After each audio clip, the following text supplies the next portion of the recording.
Retour sur le plateau Equinoxoir, deuxième partie, c'est le temps du journal du débrief, madame, monsieur, toujours en compagnie du docteur Apollinaire Legrand Oko, Léopold Dassy, Tobindi et le maire Saint-Éloi Bidon. Saint-Éloi Bidon, il y a, vous avez vu dans le journal de Nadine Yambou, ce mouvement, cet autre mouvement d'humeur de la part de ses ex-combattants dans le centre régional, régional de démobilisation et de désarmement. De ce côté-là, il parle de promesses non tenues et il ne voit toujours pas venir la réinsertion sociale qui a été, qu'on leur a tant miroité, sont leurs expressions. Ça arrive lorsque 3 ans de la fin du grand dialogue national. Serge Alain, j'ai commis une tribune il y a 3 jours au grand dialogue national, la foire à Laran. Et je suis arrivé à la conclusion que le grand dialogue aura été un gros échec et qui aura coûté une fortune aux Camerounais parce qu'il y a eu effectivement un grand dol dans l'organisation du grand dialogue. Vous avez sur votre plateau l'initiateur du grand dialogue. C'est moi dans une tribune adressée au président Biya qui lui demande, face à la pression américaine, d'envoyer une force d'interposition dans le Nozo, face à l'idée du cardinal Toumi d'organiser une conférence entre les anglophones. Je m'insurge et j'ai dit non. La crise anglophone n'est pas la crise anglophone, c'est une crise camerounaise. Donc, si le président voudrait arrêter les exactions dans cette zone-là, il n'a qu'à organiser un grand dialogue. Ben, vous savez, les idées, quand elles sont entre les mains de l'auteur, mais dès qu'elles sortent, elles sont dénaturées. J'avais préconisé un dialogue sans exclusion. C'est-à-dire que... Inclusif. Oui, qu'on choisisse les vrais acteurs.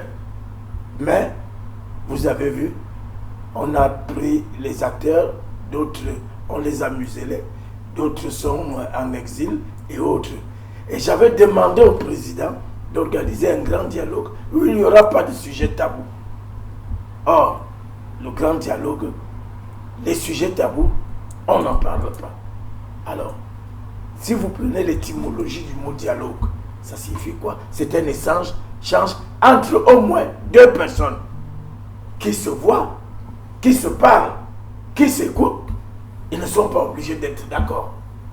Alors, il y a eu un grand monologue parce que le gouvernement a organisé les choses de telle façon que on se serait cru à un congrès du RDPC où le RDPC s'est accaparé de tout.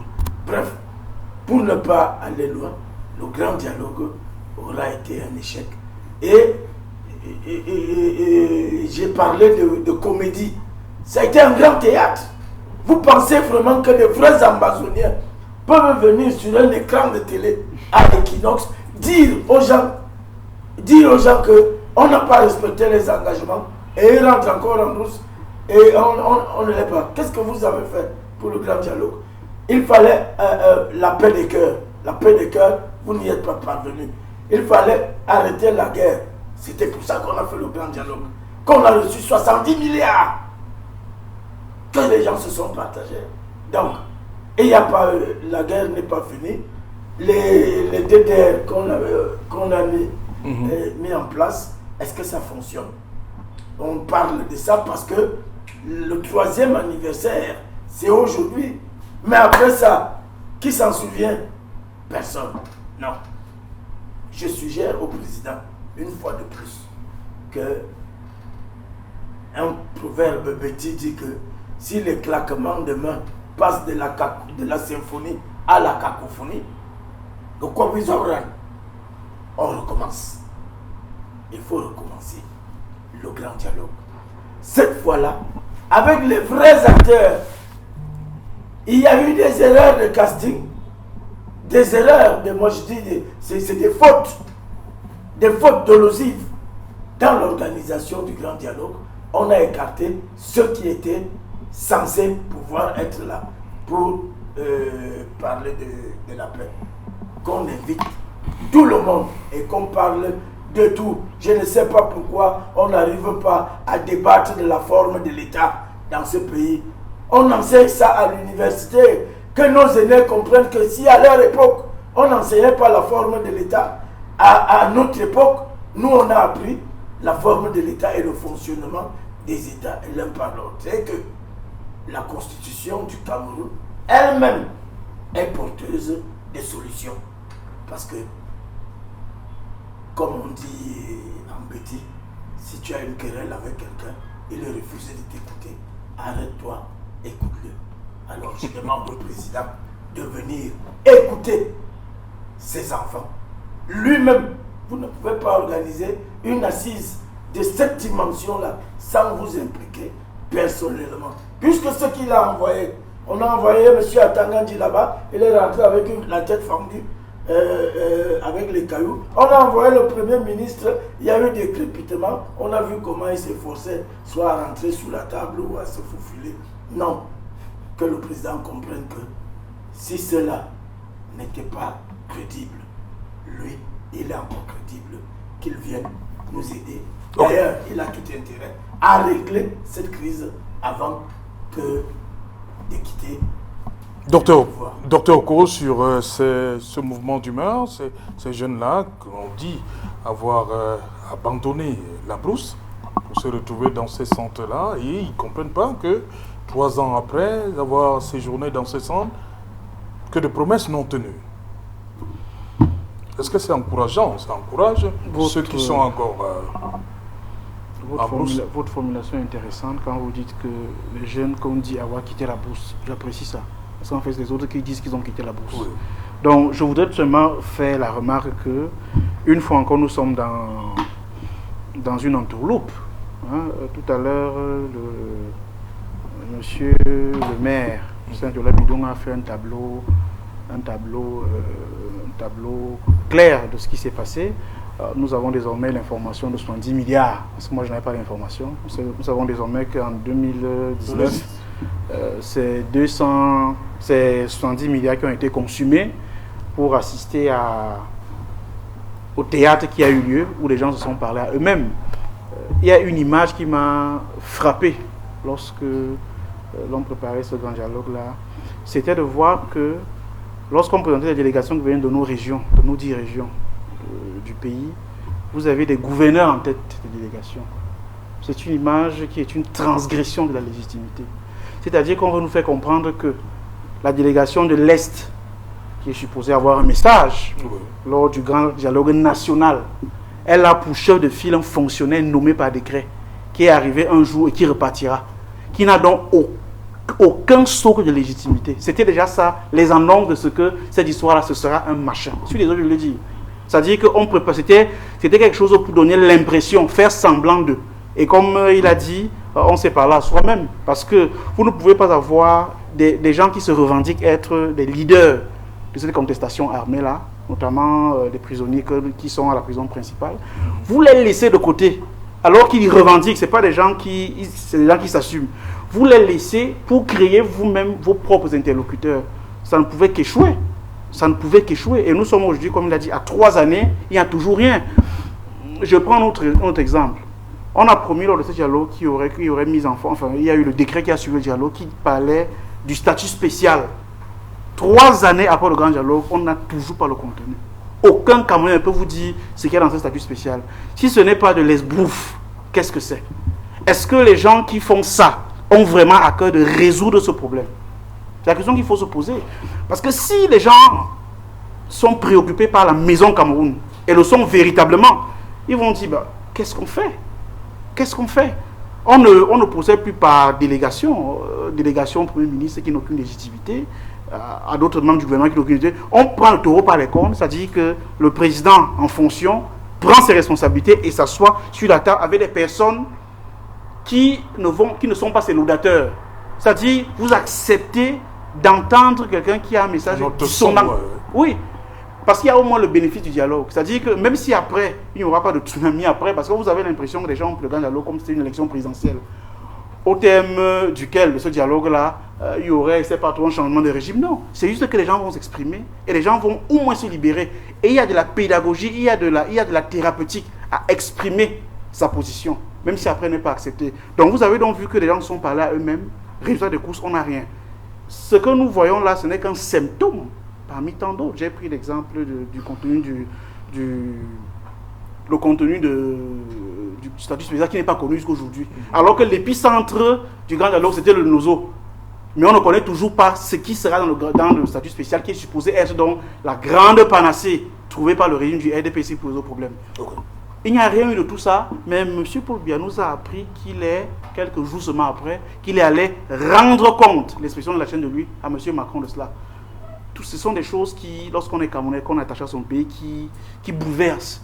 Parce que vous posez la question de savoir, est-ce que ceux qui sont aux affaires et qui occupent les positions décisionnelles ont vraiment à cœur le Cameroun, ce qui sera dans 5 ans, dans 10 ans, dans 50 ans. Et on a l'impression, en regardant tout ça, et en regardant ces symptômes, parce que moi j'estime que ça c'est un symptôme parmi tant d'autres, on a l'impression que ce n'est pas le Cameroun de demain qui préoccupe les gens, mais la conservation à tous les prix et à tout prix du pouvoir. Voilà, Léopold Dassy, c'est un symptôme selon vous, ce qui se passe à Buea par rapport à ces jeunes-là, ces ex-combattants? Ce ne sont pas des symptômes, ça a tout l'air.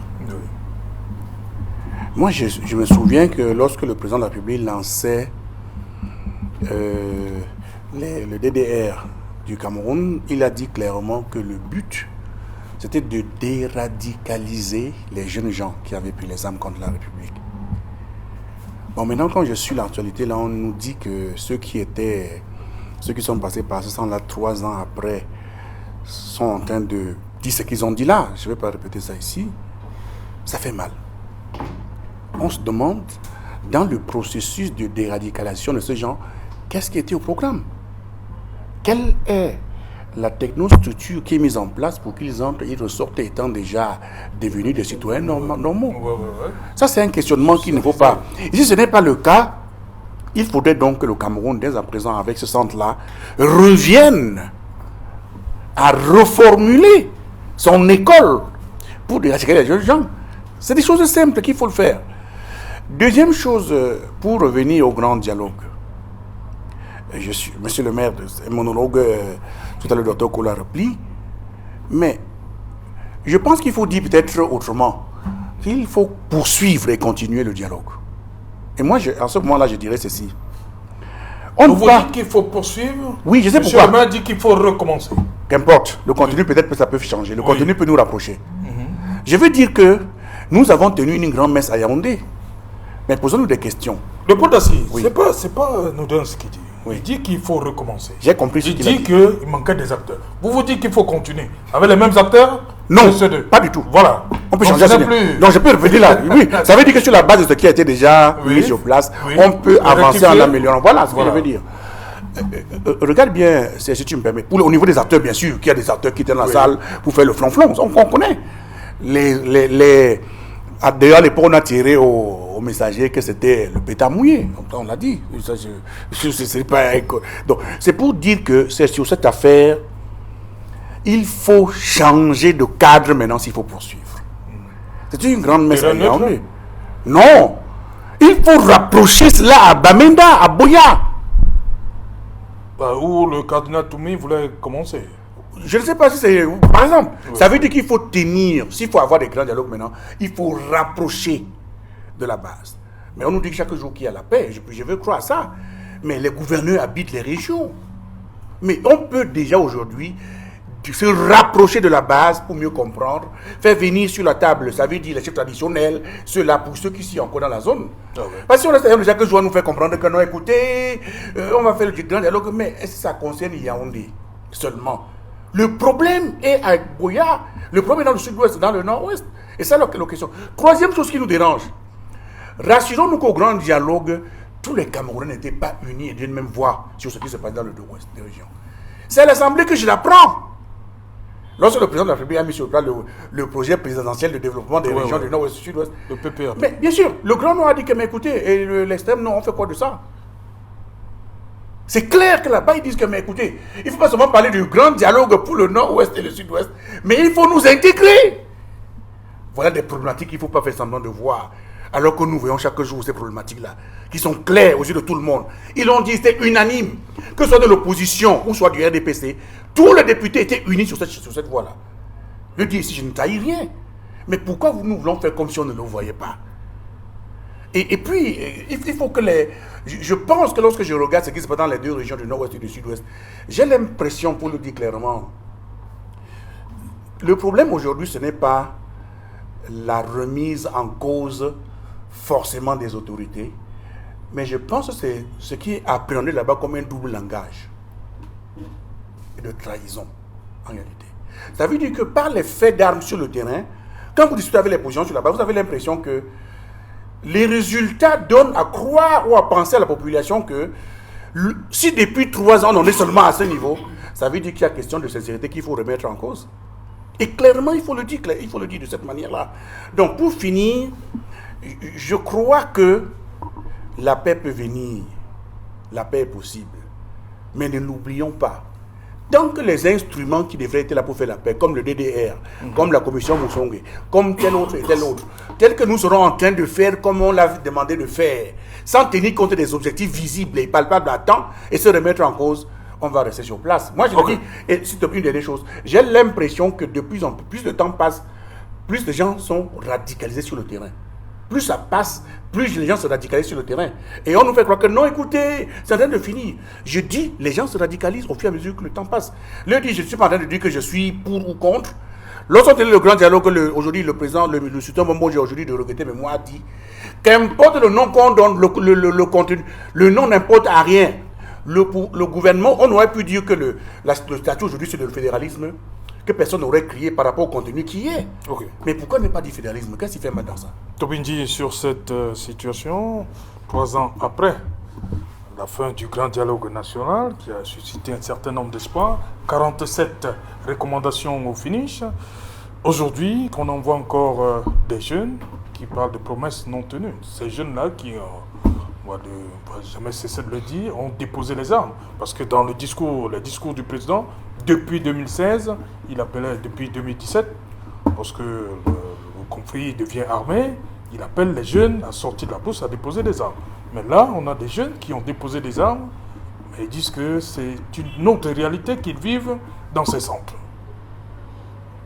Serge, c'est parce que je respecte nos téléspectateurs, oui, peut-être aussi nos panélistes, je me serais mis à rire parce qu'à écouter mes prédécesseurs, je croirais en plein conte d'Ali Baba, ou bien le conte d'Amadou Koumba, les écouter. Vraiment, ça me fait rire. Parce que la question que vous posez, est-ce le bilan, l'évaluation du grand dialogue? Est-ce l'analyse de la situation présentée par quelques jeunes quelques jeunes centre régional de Boya, logés dans le centre régional de Boya? Bon, qu'importe. Moi, je pense que le grand dialogue national s'est tenu. Les Camerounais sont parvenus à des conclusions très importantes, à des recommandations. Qu'importe, certains ont parlé ici, qu'est-ce qu'on appelle statut spécial? Je leur renvoie à la loi portant Code général des collectivités territoriales décentralisées, qui est sortie après le grand dialogue et qui a consacré par les textes le statut spécial du Nord-Ouest. Et je peux le lire si ça ne les gêne pas. Eh bien, bon, maintenant, donc, le statut spécial, c'est quoi? C'est au niveau de l'organisation des régions. Par exemple, dans 8 régions du pays, il y a le conseil régional qui a un président du conseil, qui a la chambre des chefs traditionnels. Alors que dans la région du sud-ouest et du nord-ouest, il y a tout un statut particulier qui est symbolisé par l'existence du public independent conciliator qui n'existe pas dans les autres régions. Pour ne prendre que ce cas. Alors, quand vous dites donc en quoi, qu'est-ce qu'on voit comme statut spécial? Alors qu'il y a de cela, ça veut dire que soit vous parlez des choses que vous ne voulez pas, ou bien... Bon, Pour ça, je vous respecte. Je vous respecte à ce niveau. Donc, pour moi, pour revenir à l'essentiel, non, moi, j'ai classé vos comptes d'Amadou Koumba, vos comptes d'Ali Baba, je les ai classés derrière moi. C'est la politesse en fait. Oui, je les ai classés derrière moi. Le plus important, c'est qu'il faut comprendre qu'aujourd'hui, les pouvoirs publics, le premier responsable de l'État du Cameroun, son Excellence Paul Biya, au sortir du grand dialogue, a pris des dispositions pour ramener la paix. Et cette paix se construit de manière progressivement. Elle se construit progressivement. Et aujourd'hui, le petit hic, ou alors le petit couac, ou bien alors la petite perturbation qui semble venir de ces jeunes. C'est la deuxième fois qui semble venir de ces jeunes, ne signifie en rien une remise en question, soit de l'importance, soit des résultats du grand dialogue national. Ça peut juste exprimer une critique de la manière de la gestion. Ça veut dire qu'on a confié le DDR à des gestionnaires. Peut-être qu'on leur a donné des moyens, comme ces jeunes ont parlé de 150 millions. Alors ces jeunes se posent des questions. Que sont devenus ces 150 millions? Ces jeunes n'ont jamais remis en cause les résolutions du grand dialogue, n'ont jamais remis en cause l'importance du grand dialogue, n'ont jamais remis en cause ceux qui ont participé au grand dialogue. Il s'agit aujourd'hui que ceux qui sont en charge de la gestion quotidienne des résolutions prises, des mesures prises lors du dialogue national, à savoir par exemple la formation des jeunes démobilisés, que ceux-là mettent les moyens mis à leur disposition réellement au service de la cause. Et je crois que c'est le message que ces jeunes veulent nous faire envoyer. Ces jeunes n'ont rien à voir. À la limite, j'aurais dit que mes prédécesseurs ont été hors sujet. Bon, mais je ne suis pas capable de le dire. Je vais permettre qu'on dise un mot sur la thématique principale. On sort de l'émission rapidement. Léopold Dassy, vous vouliez répondre à cette question, bourreau ou bien un instrument qui accompagne. Le docteur Eko va revenir sur l'altercation avec la police nationale. D'accord. Je pense sincèrement, ça il faut être sincère qu'on dise certaines choses. Awara ne nous a pas beaucoup aidé dans ce pays. Ça veut dire la police municipale qui fonctionnait de manière empirique, comme disait le conseiller tout à l'heure, ne nous a pas aidés. Et lorsqu'on a rédigé, le chef d'État a rédigé ce décret, adopté ce décret, j'ai l'impression qu'il a bien tenu compte de cela. Ça veut dire qu'il a fallu vider Awara de toutes les possibilités de nuisance dans les quartiers. Quand vous regardez, par exemple, il ne peut pas porter les armes, etc. Il ne peut pas faire intervenir pour demander aux gens où est ta carte, etc. Ils ne peuvent agir que sous couverture. C'est-à-dire leurs avis, ils les donnent au maire. Et c'est le maire qui peut saisir le représentant de l'État. Non, il faut préciser. L'article 30 dit, lorsqu'ils procèdent au contrôle, c'est-à-dire les agents, au contrôle de l'existence et de la validité des titres administratifs relevant de la compétence du maire. Oui. Voilà. Donc ils peuvent demander... Justement, mais il peut demander ça au niveau d'Amsterdam, au niveau de la salubrité. Oui, ce qui est de la compétence du maire, il n'y a pas de problème.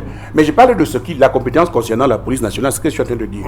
Deuxième chose, que lorsque je regarde, je lis ce texte, vraiment, il faut être naïf pour dire que ce n'est pas une avancée. Ça, je le dis.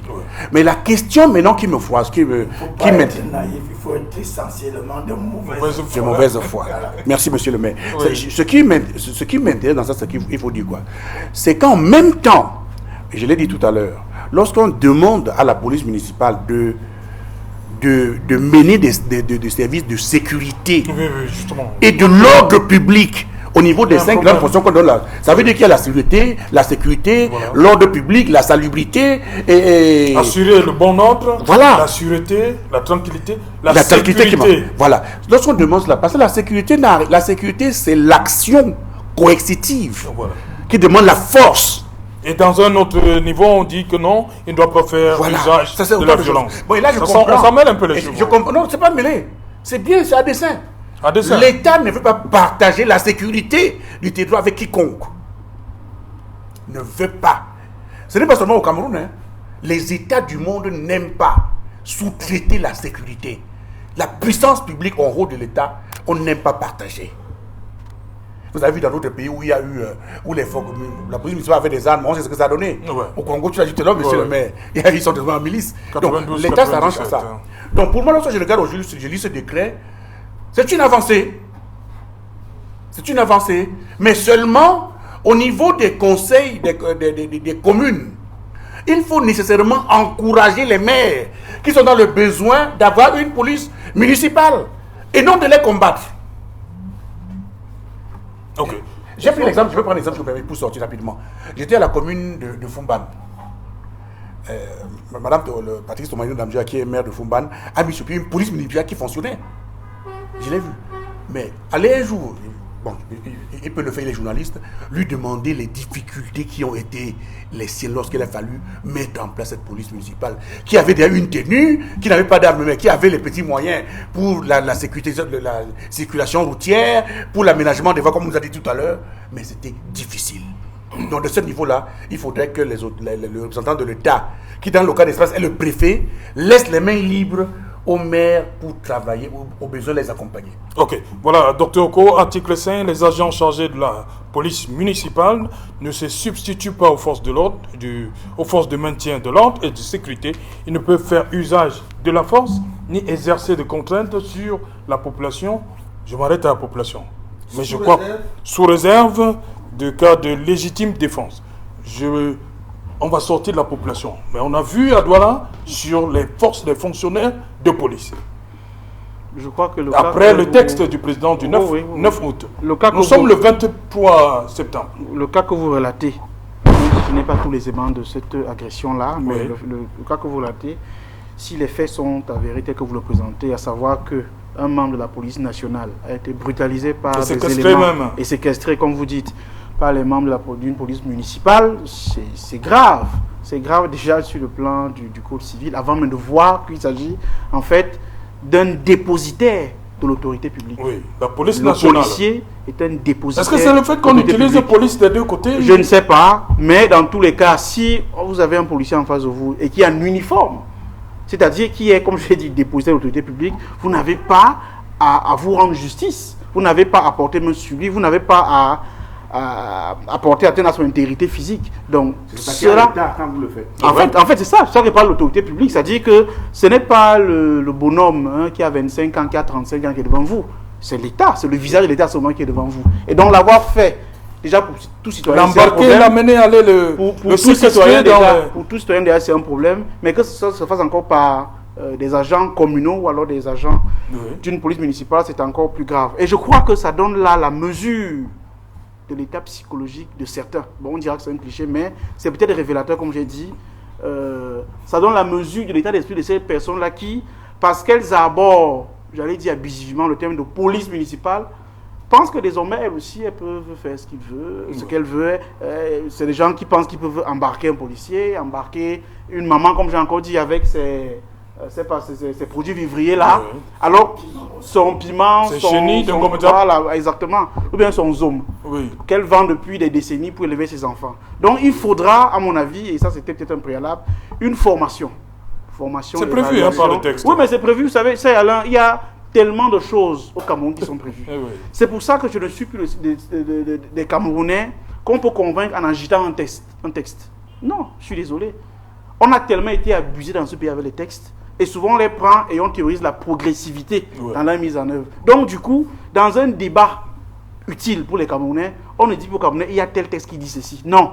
Est-ce que ça a été mis en œuvre? Parce que là, c'est un dévoiement patent du décret du 9 août. Voilà. Ça veut donc dire que le décret, pour le moment, soit il n'est pas suivi, soit il est ignoré volontairement. Donc, ça prouve qu'il y a encore beaucoup de choses à faire. Et ça me permet de répondre à la autre question de départ.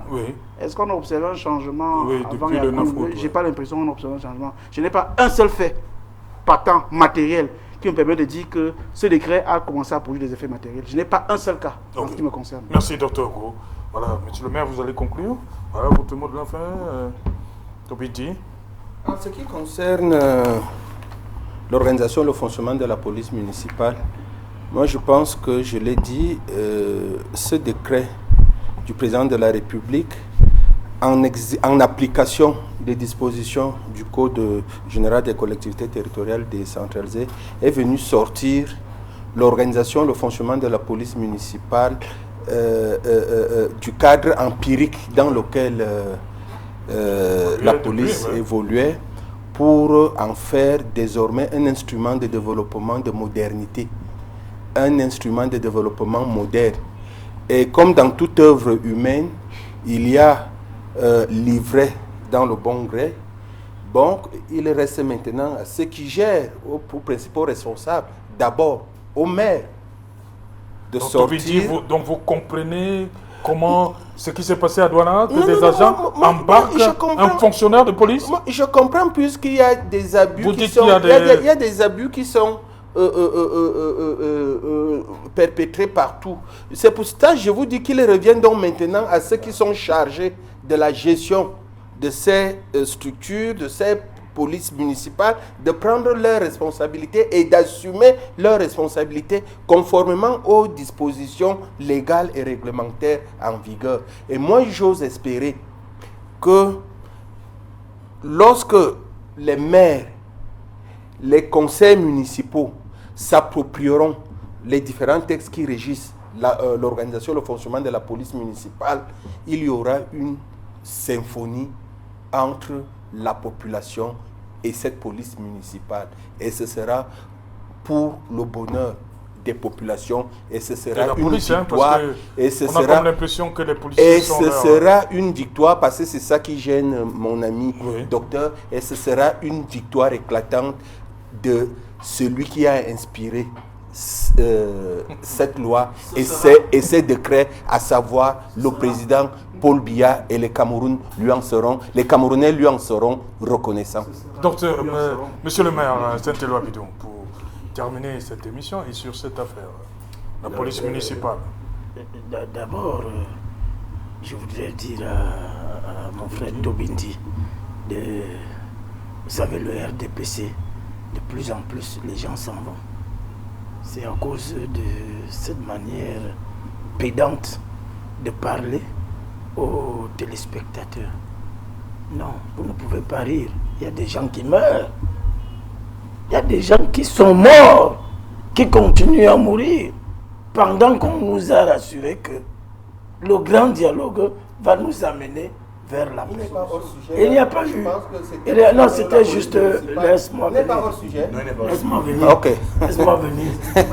Donc, je voudrais dire que quand les gens sont morts, là où vous auriez dû apaiser les cœurs, et vous faites tout pour exacerber d'autres. C'est vous qui avez dit tout à l'heure que le dialogue doit se poursuivre. Est-ce que vous pensez que la décision de révocation de près de 1000 soldats formés était pour apaiser les cœurs? Et si d'aventure tous ces gens se retrouvent dans le nozo, on fait comment? Donc voilà des erreurs que les gens commettent, qui sont de nature à activer. Les faussettes ont été évoquées. Vous-même, vous savez, allez lire mon éditorial dans mon journal. Il y a tous ceux qui ont dirigé, ceux qui dirigent son pays ont été formés, parfois même dans des écoles qui n'avaient pas d'agrément, dans de fausses écoles. Les dirigeants de ce pays. Oui, et les enfants qui ont été révoqués. Vous avez trouvé l'occasion de dire qu'il y avait des faux diplômes. Oui. Non, il y avait plus de faux âges que de faux diplômes. Oui. Alors tout ça c'est du faux? Non, vous savez, hein, ceux qui ont défendu le Cameroun depuis l'indépendance n'avaient même jamais eu un seul diplôme. On les regardait comme vous avez les muscles, comme vous les avez là. On disait, comme pour le service. Et ils ont défendu le Cameroun et on a gagné des guerres. Merci. Je voulais donc dire, j'étais en disant que la police municipale est une idée géniale, lumineuse, que le président Non, c'est pas lui qui a créé la police municipale. Non. C'est-à-dire le texte fixant les Réorganisé, modalités de fonctionnement. Je vous dis que Oui. Celui s'il qui a n'avait réorganisé. pas autorisé Voilà. ça, les maires n'allaient pas créer. Donc, il faut avoir de la vision Voilà. pour mettre Merci. un test comme celui-là en application. Donc, c'est vrai qu'il y a... Awara n'a pas aidé l'activité de police municipale parce qu'ils ont commis tellement d'exactions que les gens n'y croient pas. Awara Je va comprends, s'améliorer. Je comprends. Ouais, docteur. On Merci. espère donc que Awara va S'améliorer. s'améliorer à partir du moment, comme dit un article de la Constitution française, tout ce qui n'est pas du domaine législatif. Parce qu'on a énuméré et on a limité est du domaine réglementaire. Voilà, merci. Merci, monsieur le maire, merci à vous, Tobindi, pour ce premier passage.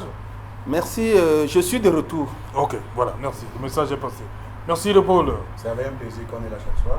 Voilà. C'est la grande messe, il faut le dire. Voilà. J'espère qu'on était à la hauteur. Voilà, docteur Oko, merci également. Hein. J'ai dû cravacher là pour vous Oui, avoir. c'est vrai, les occupations, mais j'ai dû m'arracher aujourd'hui pour... Oui, merci. accepter l'invitation. Merci d'avoir accepté notre invitation, madame, monsieur. Nous sommes arrivés au terme de ce numéro Equinox Soir. On se retrouve demain lorsqu'il sera 19h. Bonsoir à Connor.